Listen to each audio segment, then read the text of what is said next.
ধর্ষণ ও নারী নির্যাতনের বিচার দাবিতে নোয়াখালীর অভিমুখে প্রগতিশীল ছাত্র জোটের লং মার্চ এখন ফেনীতে। সেখানে আছেন সহকর্মী আরিফুর রহমান। আরিফ, লং মার্চ কর্মসূচিতে অংশগ্রহণকারীরা তো সমাবেশ করছেন, কি বলছেন তারা সেখানে?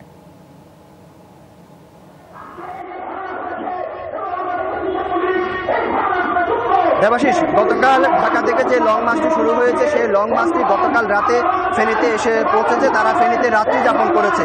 রাত্রি যাপন শেষে আজ 9:30টায় ফেনী শহরে যে প্রধান সড়কগুলো রয়েছে সেই প্রধান সড়কগুলো তারা প্রদক্ষিণ করেছে। প্রদক্ষিণ শেষে 10টা থেকে তারা এখানে সমাবেশ শুরু করেছে।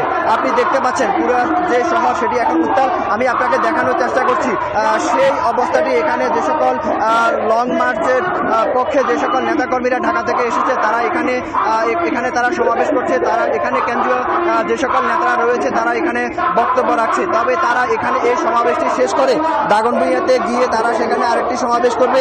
সেটি শেষে তারা নোয়াখালীর উদ্দেশ্যে রওনা করবে। তারা যে দাবিটি, এই যে আজকে যে লং মার্চে তারা যে দাবিটি করছে সেটি হচ্ছে যে সারা দেশে যে অব্যাহতভাবে যে ধর্ষণ, নারীর প্রতি সহিংসতার সাথে যুক্তদের দৃষ্টান্তমূলক শাস্তি, এবং কি আজকের এই যে লং মার্চ থেকে তারা দাবি করছে যে স্বরাষ্ট্রমন্ত্রী যাতে করে যেন অপসারণ করা হয়, তারা সেই দাবিটি করছে। এছাড়া পাহাড়ে এবং সমতলে আদিবাসী নারীদের উপর যে নির্যাতন, সেই নির্যাতন যেন অনতিবিলম্বে বন্ধ করা হয়, সেই দাবিটি তারা করছে। আরেকটি বিষয় তারা বলছে, যে সকল মামলা নারী ও শিশু নির্যাতন দমন ট্রাইব্যুনালে এখনো ঝুলে আছে সেই সকল মামলাগুলো যেন দ্রুত নিষ্পত্তি করা হয়, সেই দাবিটি করছে।